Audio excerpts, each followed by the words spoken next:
biar patah hatiku, biarkanlah aku pergi demi bahagiamu.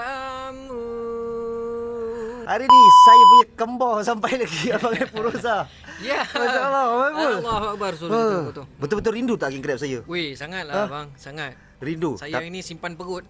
Tak makan tadi sebab saya tahu saya nak datang sini. Tadi daripada mana? Saya daripada Bangi. Daripada Bangi, saya pergi sound check dulu. Pergi sound check. Dekat Lakin.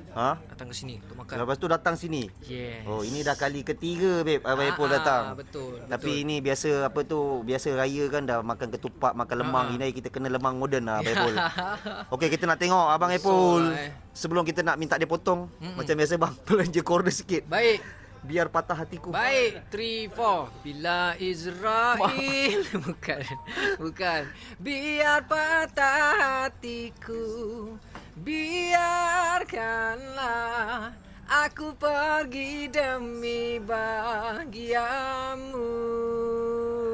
Okey, tapi apa yang special ini hari? Dia bawa ni geng-geng drama band semua. Ya, drama band tu. Besok show.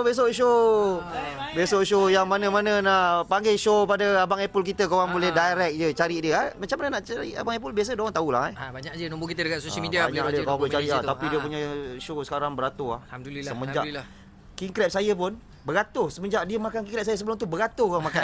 Kita nak tengok Abang Epul makan kita punya king crab ini. Itu hari makan yang seekor punya kan? Betul. Itu hari dia makan yang seekor yang dekat 3 kilo. Ini hari dia makan yang kaki pula. Ni potong ni bang, ini. Ada jenis lain Ada bang. Ini awak tak pernah rasa kan? Tak pernah. Oh, tapi saya nak ucap terima kasih lah kepada Abang Epul kerana dia datang macam mana jauh pun.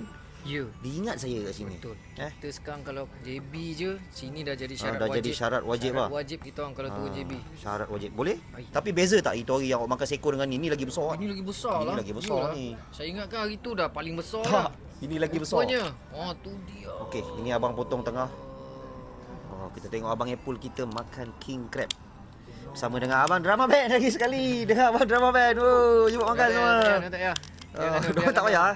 Apa nanti kita bagi semua rasa. Pasal ini boleh pakai ramai-ramai ni. Betul. Okey, boleh tengok close up sikit dia punya isi Alaska king crab.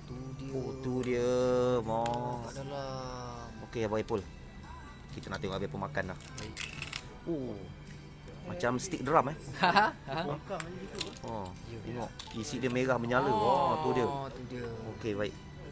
Okey bang, abang kena tarik semua. Tarik daripada besar. Semua ke? Pasal ni kita nak tengok dia punya isi dia. Dia punya isi macam ni tau besar.